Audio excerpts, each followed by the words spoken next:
Have you just ordered some skates and you want to start practicing before they arrive? Maybe you have a fear of falling, or you've plateaued, or you just want to improve your skating. Stick around and I'm going to show you some skills you can practice without your skates on, which will help you gain confidence and control when you're skating.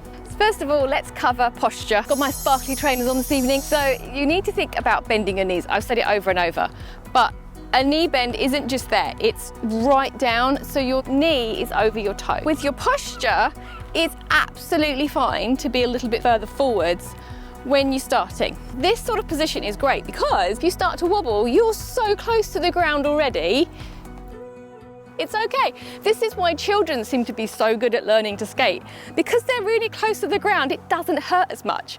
But if you're up here, you've got a lot further to go before you hit the deck than if you're already very bent and down here, and forward is the key.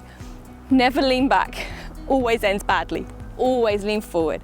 So you're going to start off really low and really over.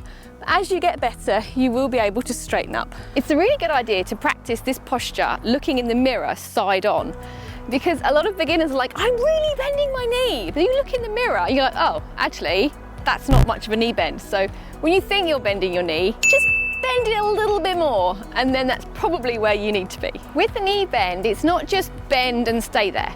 You need to have this softness in your knee, because this is your shock absorber.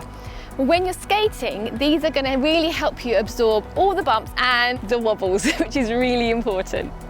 One last thing with posture is your arms and your shoulders. So your shoulders will indicate which way you're going to go. So if you want to turn, you turn your shoulders first. So you need to keep your shoulders square, which will then go down through your hips, and your feet, which will be shoulder width apart. So these are our friends. So I always say to the kids, aeroplane arms. Think of a tightrope walker. They have their really long pole for balance. So we can use our arms for balance, and this really, really helps. I know sometimes it feels a little bit uncomfortable, but hey, it works. So let's just go with it. The next couple of bits are going to be some quite dynamic exercises, so it's really good if you've warmed up your body a little bit before you do these. One of the biggest things is falling. Everyone says, oh, I want to skate, but I'm scared of falling. So the thing that we all do, because everybody does it, when you're going to fall, you helicopter, because it's a natural thing and that's it. So you have to muscle memory a safer way to control the fall. When you feel the wobble, you need to squat. Like that. The best way to do this is not necessarily hands on your knees, because it does push your weight too far forward. So if you think more about going down like that. I'm actually in the staggered stance when I'm doing this, so you could try that as well, because this is a really good position to learn to skate in with this staggered stance, because it gives you more control. So staggered stance, arms out, I'm wobbling, squat. So practice that and get the muscle memory so you don't do this instead. So this one you don't want to do with your skates on, and you'll see why in a minute. So back during lockdown, I was doing my Lily Sudbury videos, as we do, and I came across this exercise, which is fantastic, and I was like, that is a great exercise for skaters. So it's a side lunge, but we're going to do it with our arms out, because that's how we skate. And what you're going to do is you're going to push from here and balance on this foot. So it's a great weight transfer. So up and then balance on this foot. So this helps you feel that you have to be central. So you can do this over and over. And every time you can feel how the weight has to transfer. So you can feel if your weight's too far to the inside, it will pull you back. And if it's too far to the outside, it will push you over. And it really helps you feel that for skating. And you can obviously do this on both feet. As much as I love my pink sparkly trainers, these are my favourite. So once your skate arrives, obviously you may already have your skates, put them on the grass or the carpet is where you want to try these moves initially, because you don't want to be rolling about too much. So you can try your posture, knee over toe, arms out. When you're going to be doing the dynamic, like the squats, so you need to warm up. But to be honest, it's a really good idea just to do a bit of warming up before you skate every time anyway, so you don't pull something. So feel my posture, nice and low. I've got a wobble, go down. There we go.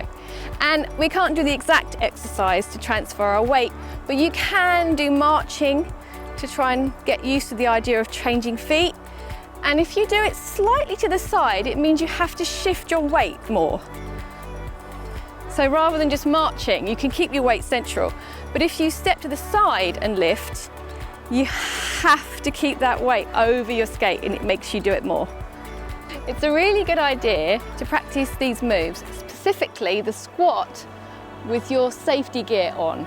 And also all of it, because it gets you used to the feel of your helmet and your wrist guards, but the squats and things are going to feel different with your knee pads on. So it's really good to practice it like this with them on.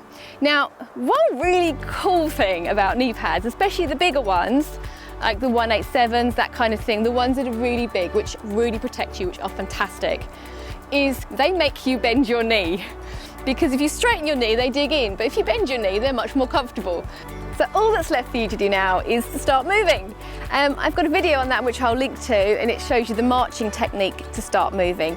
And it also covers lacing, turning your socks inside out for comfort, and tightening your wheels to control the roll. I hope this video has helped you gain lots of confidence and control of your skates. I'm Katie, you've been watching Skatey, and I'll see you next time. Bye!